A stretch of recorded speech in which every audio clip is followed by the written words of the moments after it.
आहे माना इलेक्शन मुलतवी कराइण जी का साज़िश त कोन्हे? न बाबा, हुकूमत हिन में बिल्कुलु सीरियस आहे, इलेक्शन कमीशन सीरियस आहे, जुडिशरी सीरियस आहे ऐं फ़ौज बि सीरियस आहिनि। सभु चाहिनि था त जमहूरियत जो तसलसल हुजे।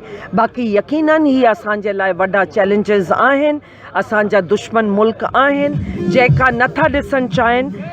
त हुन हवाले सां यही चैलेंजिस आहिनि जंहिंजे लाइ असांखे गॾु थियणु खपे ऐं उहा शइ ॾिसणु खपे असांखे जेका फ़ौज असांजी क़ुर्बानी ॾिए पई, असांजा जेका नौजवान ऐं असांजा सिविलियन जेका बि हिन में शहादतूं थियूं आहिनि, असां दिलि जी गहराइयुनि सां हुन जो अफ़सोस जो इज़हार कयूं था ऐं जेका असांजा फ़ौजी क़ुर्बानी ॾिनियूं आहिनि हुन लाइ बि असां उन्हनि खे ख़राज तहसीन था ॾियूं। में तव्हां सिक्योरिटी हवाले सां कीअं था ॾिसो? जीअं ताज़ो जेको आहे सिंध हुकूमत जो ख़त आयो तव्हांजे हवाले सां, हुन ते वरी पोयां ॻाल्हियूं बि हलनि पियूं त ख़त जेको आहे कूड़ो आहे या तव्हां मिर्ज़ा साहब पाण लिखियो आहे, उन्हनि जी का तस्दीक कराई वञे उन हवाले सां? त बिल्कुलु तस्दीक कराइजे जो ही का पॉज़िटिव मैसेज त नथो वञे।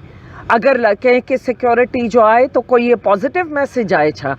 असीं चाहियूं था त हिन जी भले इन्वेस्टिगेट कराइनि पर प्रॉपर सिक्योरिटी असांखे मिलणु खपे ऐं जितां आयो आहे इंटेलिजेंस जी तरफ़ां आई आहे रिपोर्ट, असांखे त पाण DC साहब कयो आहे इहे इन्वेस्टिगेट कनि। बदिन ज़िले में तव्हां कीअं था ॾिसो सिक्योरिटी जे हवाले सां? तव्हां मुतमिन आहियो? तव्हां सॼो ज़िलो घुमो पिया तक़रीबन? जी ॾिसो, हू त तमामु हिकिड़ा अहिड़ा इलेक्शन कैंपेन में सिक्योरिटी हू थींदी आहे, पर हाणे असांखे ॿ टे मोबाइल्स मिलियूं आहिनि। पहिरीं मां मुतमइन कोन हुयसि पर हाणे कोशिशि कई पई वञे ऐं मां हुनखे एप्रिशिएट बि कयां थी, पर अञा रेंजर्स हुजनि त वधीक बहितर हूंदो। पर बहरहाल इलेक्शन कैंपेन आहे ऐं ॿ टे जेका मोबाइल मिलियूं आहिनि मां हुन जे लाइ केयरटेकर सेटअप ऐं होम मिनिस्टर थोराइते आहे। कारे ॾुकार वारी सूरताल मां असांजा माण्हू गुज़रनि पिया, पीअण जो पाणी कोन्हे, रोज़गार कोन्हे।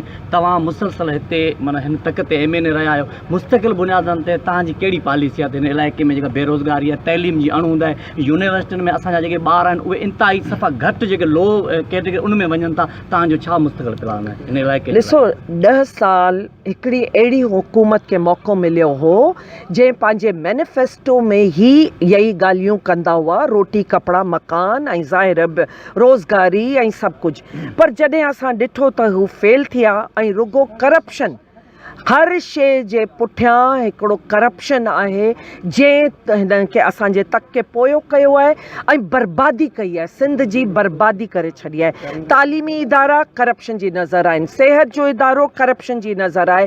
त हर शइ खणी ॾिसो, असां रस्ते में यही ॻाल्हियूं कंदा आया हुआ त तपेदार, पुलिस जो बि इदारो, हर शइ खे पोलिटिसाइज़ करे, पानी सीधा चेयरमैन जेका पोइ पाणी विकिणनि या पंहिंजे मनपसंदि माण्हुनि खे ॾियनि। इरिगेशन, मूं एतिरी कोशिशि कई, मूं हर लेवल ते ॻाल्हायो त बाबा इरिगेशन लाइफ लाइन आहे सिंध जे लाइ। अगरि तव्हां ही सही तरह कैनाल्स ते कमु थिए हा, सही तरह पकियूं थियनि हा ऐं करप्शन न थिए हा त अॼु पुछाड़ी ताईं पानी पहुचे हा। डायरेक्ट आउटलेट्स जेका हिननि कढिया आहिनि उहा इलीगल आहिनि।